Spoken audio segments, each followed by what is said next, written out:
guys, it's Jenna here, and today I'm going to be showing you my October wrap-up and my November TBR. But first off, I have some things that I want to say, so we're just going to cut this stack in half. So first of all, I am so beyond excited to say that I have reached 150 subscribers. So that means that I have to, tonight, organize my giveaway, come up with the rules, what you guys have to do to be entered in it. And then, plan it all out. So I cannot even emphasize how thankful I am and grateful to you guys for getting me up to that, like a mile marker, a mid goal. And I'm just like ecstatic about it. So thank you guys so much for that. Also, since I moved, we have much better service. So instead of giving you guys like a cluster of videos whenever I can, I'm gonna be able to be posting regularly. So like anywhere from 2 to 3 videos a week. So I'm gonna have to definitely come up with more ideas because I have a feeling I'm gonna run out of things to do pretty fast. But yeah, it's been a pretty bad day. It's like sleeting out and I feel like I'm getting a little bit sick. But I'm going to film this video for you anyway. And then I have another video to do after this. I have a really good idea and I cannot wait to try it and show you guys what it is. But right now, you're probably going to want to see my October wrap-up. Okay. Oh, this is in the wrong order. Okay, so the first book that I read this month was One of Us is Lying by Karen M. McManus. This is about 4 kids who all have different stereotypes. No, 5 kids who all have different stereotypes. They're all in detention, and then at the end of detention, one of them ends up dead. And it turns out that the one that died had secrets on all 4 of the others that could ruin their high school reputation that he planned on releasing to the public the very next day. And so it's all about trying to find out who killed him, and the suspense of it. Honestly, I had such high expectations going into this book because they compared it as a mix between Pretty Little Liars and The Breakfast Club. So naturally, I had really high expectations. But now that I look back on it, I was pretty unimpressed. I mean, there were a few things that I didn't see coming, but mostly relating to the characters themselves, not like the murder part. But I was kind of just disappointed, especially at the end. Like, I mean, I kind of saw the ending coming a mile away. Like, that's how I kind of like... After a couple chapters in, I'm like, I just knew what was going to happen. And so I'm going to end up giving this book like a 3.5 out of 5 stars. I didn't hate it. It was easy for me to read. It just was kind of dull now that I look back on it. So this was the first book that I read. Then I picked up A Court of Mist and Fury by Sarah J. Maas. This is book 2 in the Court of Thorns and Roses series, which is about a huntress named Feyre who ends up killing a fae, and she gets kidnapped to the world of Prythian, which is the Fae world, to serve as penance for taking a fae life. And then she ends up falling in love with the Beast, who is a High Lord of Prythian.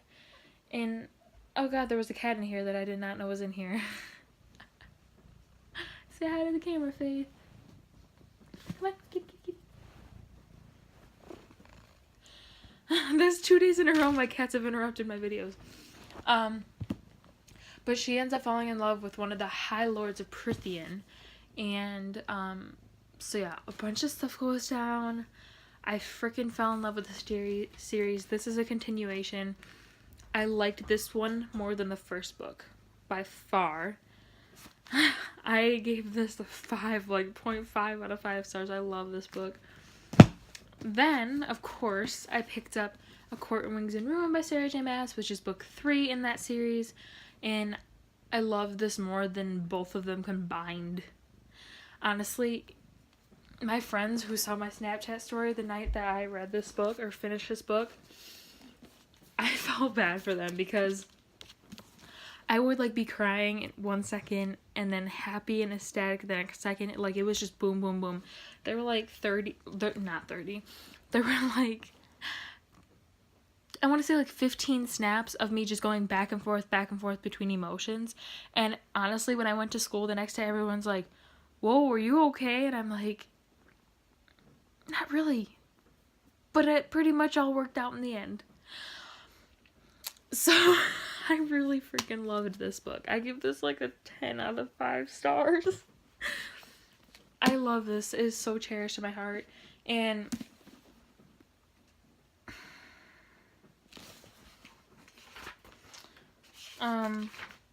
yeah.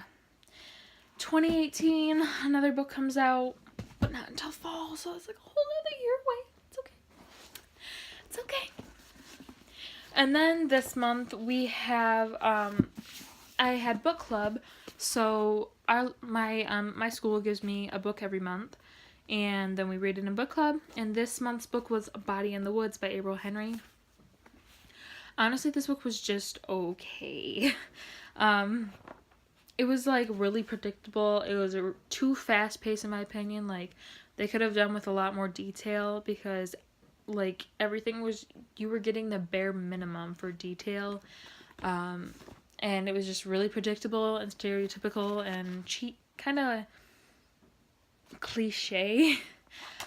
So, I mean, it was really, really predictable. I spotted the killer a mile away.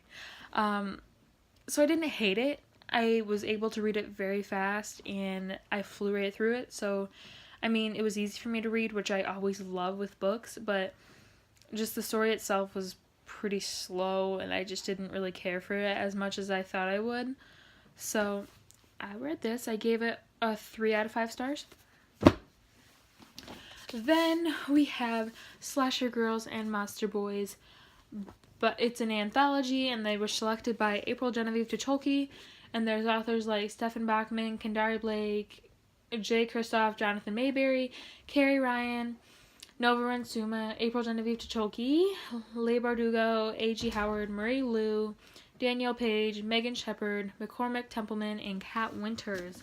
And honestly, I freaking was not let down by this book. I was expecting it to be terrifying, and it lived up to its expectations. Especially Carrie Ryan's story. What is it called? The Forest of Hands and Teeth or something? Oh, it's like A Forest Dark and Deep, maybe.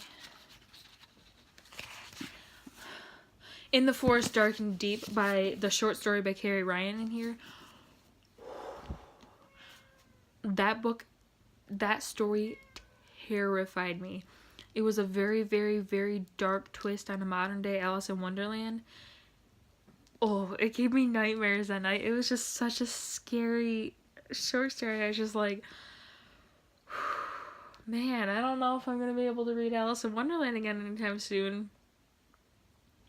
Actually, the one by Leigh Bardugo was actually pretty scary too. I mean, it wasn't as scary as Carrie Ryan's, but it was pretty spooky. So, yeah, this book did not disappoint. It truly did scare me, which a book hasn't been able to do in a while. So, I gave this a 5 out of 5 stars. I was really impressed by it, and this is one I'm going to be rereading, like, every Halloween. Maybe not the whole book, but, like, some of my favorite stories in it. So, yes, I loved this book. I recommend it highly if you're looking for a really good scary book that isn't just cheesy scary. It's, like, actually scary. So then we're going to move on to my November TBR. So if you didn't know what it is, I'm finally out of my book slump. 5 books this month. It still is not what I'm used to reading, but it's something. So I'm making a little bit more of an ambitious November TBR. I might even be able to read more than this. Excuse me. But we're going to stick with this for now. So, one of the first books that I want to read this month is something that I really just need to get out of the way because I've been waiting for it for like a year. And although I know it's going to be so slow, I just really want to get it out of the way because I know that if I put it in the middle or last, I'm never going to get to it. And that is One Dark Throne by Kendra Blake. Yeah, this is the sequel to One Dark Throne. Should be like right there.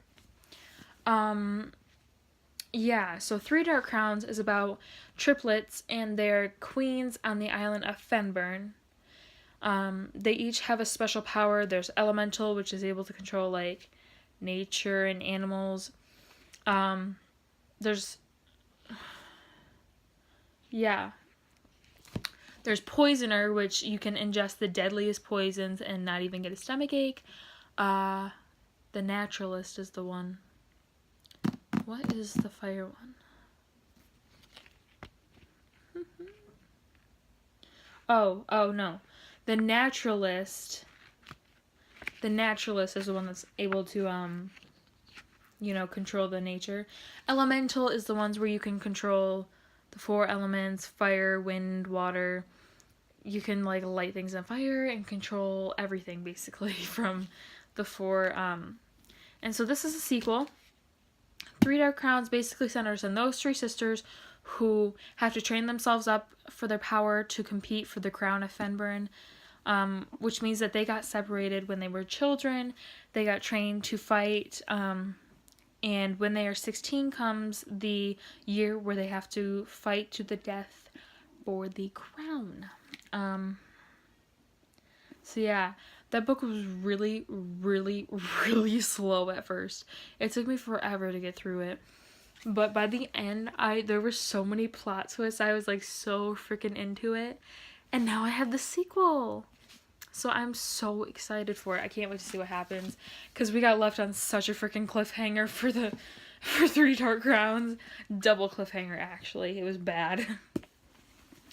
Then, since it's pretty short, I want to read Cradle and All by James Patterson. This is actually about 2 teenagers that claim they're pregnant and virgins. And one is carrying the son of God and the other is carrying the son of Satan. But nobody knows which one is which. And I think that sounds so bizarre and I can't wait to read it. Like, that. You can't even try to tell me that doesn't sound interesting because I can't wait for this. I'm so excited. I've had that book on my wish list for a really long time. So, I might end up changing the order of my the order that I read my paperbacks in. But okay, so since this one doesn't have any, well, it has a sequel, but I don't have a sequel, I'm going to go with Stalking Jack the Ripper by Carrie Mascalco.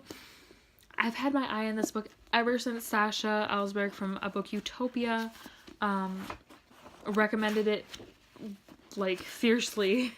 It's one of her favorites, and she keeps recommending it up and down and up and down, and so I finally picked it up, and it sounds so interesting. It is about a girl who loved Jack the Ripper, who murdered women in cold blood, terrorized the whole city, and taunted those who hunted him down. But all the horrors, she did love Jack the Ripper. So this just sounds even more intriguing. And the back has all, like, the autopsy utensils. But yeah, it's got, like, pictures throughout it of, like, surgeries. And I literally can't wait to read this. I keep saying that about all these books, but these are really, like, these are some of my most anticipated reads. And so, yeah, I'm probably going to say I'm, like, really freaking excited for all of these, but that's okay. So, the last 3 books, I don't really know what order I want to go in. It really just depends what mood I'm feeling after I finish the first 3 that I mentioned. But I'm just going to grab as I see. I have Asylum by Madeline Roux. I don't know how you say her last name. I probably said that wrong. But I have Asylum, and this is about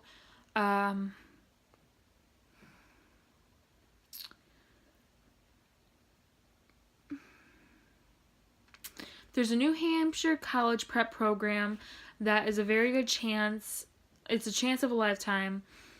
Then a group of kids arrives. He finds that the usual summer housing has been closed, and it forces the students to stay in the crumbling Brookline dorm, which was a former psychiatric hospital. So his name is Dan, and he and his new friends start exploring the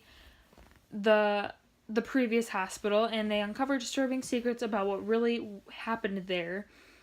And the secrets end up linking he and his newfound friends to the asylum's dark past, because it apparently turns out Brookline was no ordinary psych ward, and there are some secrets that refuse to stay buried. So honestly, this kind of gives me Miss Peregrine's vibes, because it's got it has old pictures in it, and that was one thing that creeped me out about Miss Peregrine. Excuse me. Is all the creepy pictures. So it's got like I'm pretty sure it's got one on the back of each chapter. No, it doesn't.